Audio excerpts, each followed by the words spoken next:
be some stress during midterms week, the student guitar show could be your solution. We take a look at the preparations that go into the production. Both the Tiger Cage members and the band share this location, but are they truly getting along? Find out on this week's TigerCast. From Studio 403 in Roseville High School, this is TigerCast News. Good morning, and welcome to an all-new TigerCast News. I'm Jacob Darby. And I'm Ben Judd. We begin with developing news on longtime baseball coach Hank Demello. Last Tuesday, parents and players were told in a meeting that he would no longer be their coach. Daniel Wetter has the story. He's coached varsity baseball for 11 years. And the one thing that really hurts is the boys. That's what I was in coaching for anyways. Nothing I could do, nothing for me, nothing for anybody else. It's just I wanted to pass knowledge or the love for the game on. And with the support and the emails and the letters and the texts and phone calls, and I've done that. But now Hank Demello will no longer be filling out those lineup cards because Roseville High School has dropped him as a coach.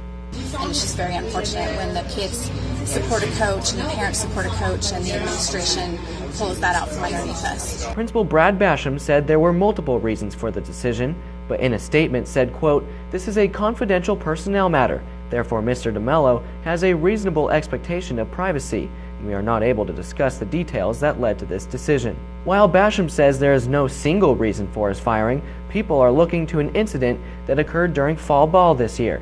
That's when Roseville played during the week, a California Interscholastic Federation violation. I think maybe warrant a week suspension or something like that, an actual firing after 11 years, probably not.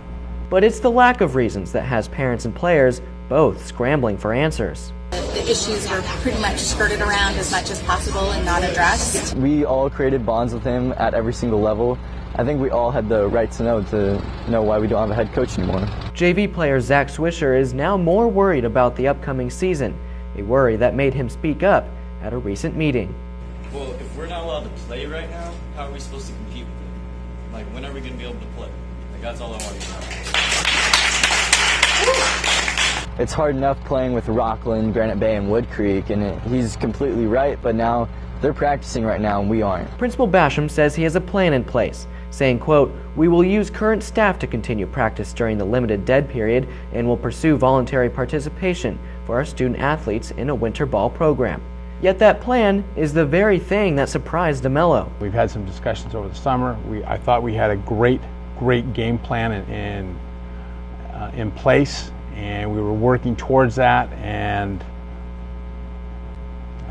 then they decided to go to a different direction. So he accepts the decision, but he acknowledges it's going to take some time to get used to. When you grow up a Tiger, you play here, you coach here as long as I have, and a lot of the people that you touch, it's difficult, very, very difficult. And he has one last message for the players who will no longer be playing for him. Guys, I felt like I let you down. Sorry if I did. I apologize. You guys are great. Thanks. The concern now, both from players and parents, is that there is no head coach for varsity baseball. The school hopes to have one well before the season starts. Demello also told us that while he won't be involved with the baseball program here, his kids are all still playing sports, which he'll continue to be a part of. It's been more than a week, but homecoming is still a hot topic of discussion. Thousands participated in the homecoming activities. The float winners were the juniors with their San Francisco theme. The JV and freshman football teams emerged victorious against the Casa Roble Rams, but the varsity walked away with the defeat. Matt Rosano and Jamie Lee were crowned king and queen of the homecoming dance. It was a night to remember for all who attended. The Tiger Cage has experienced a lot of changes, and most students have grown to accept them, but some are still struggling with the new layout.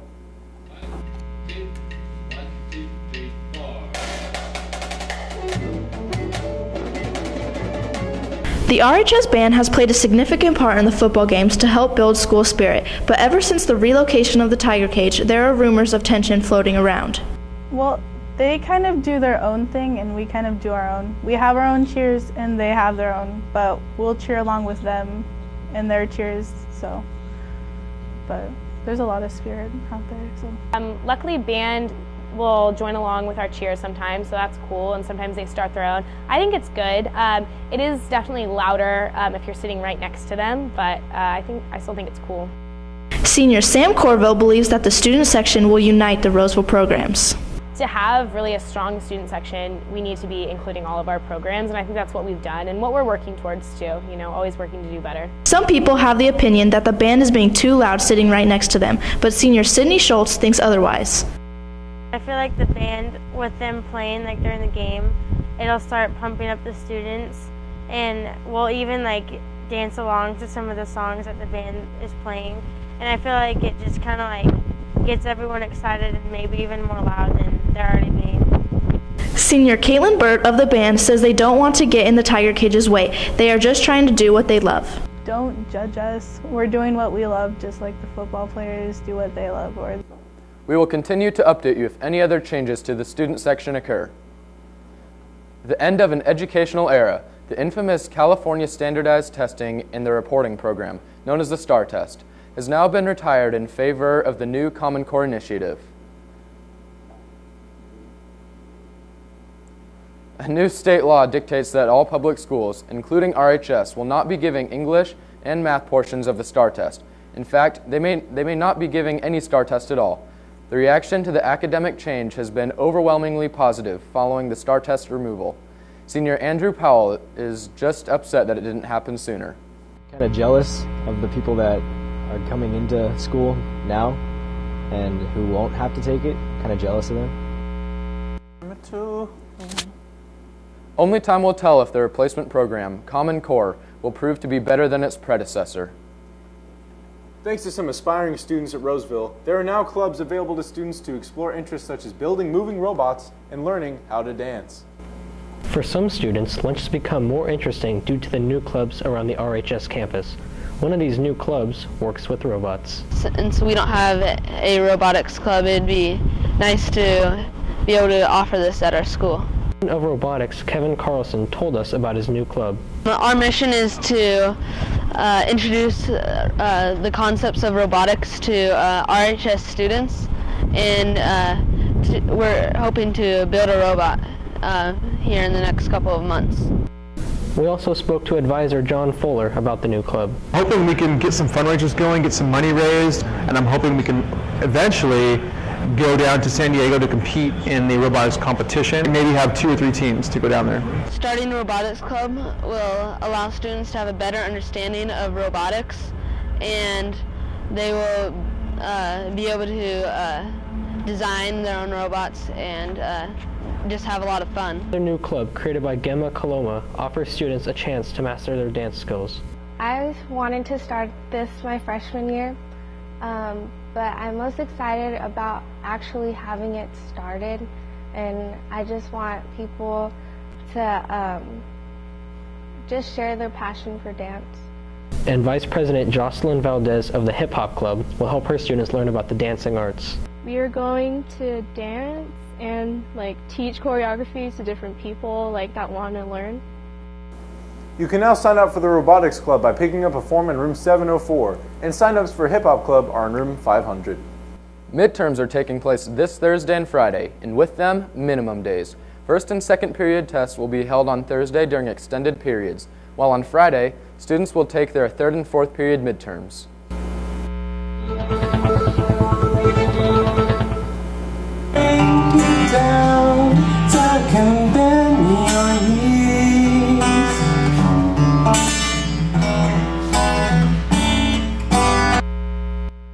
This week is the annual Fall Guitar Show. Students can go watch their fellow peers perform acoustic songs in the small theater. Students have been practicing all year for this show.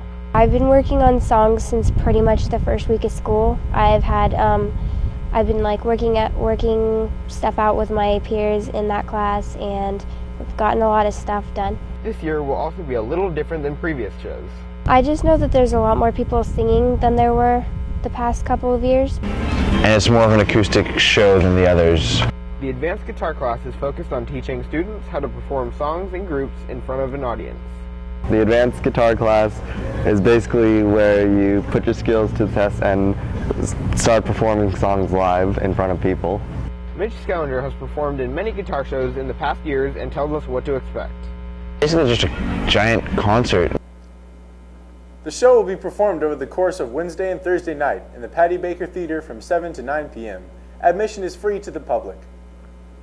TigerCast News will be back next week, but in 1 month, TigerCast News will become the new Eye of the Tiger Today. It's the same award-winning show with a different name. That's it for us today on TigerCast News. Remember, we're always on at eyeofthetigernews.com. See you next time.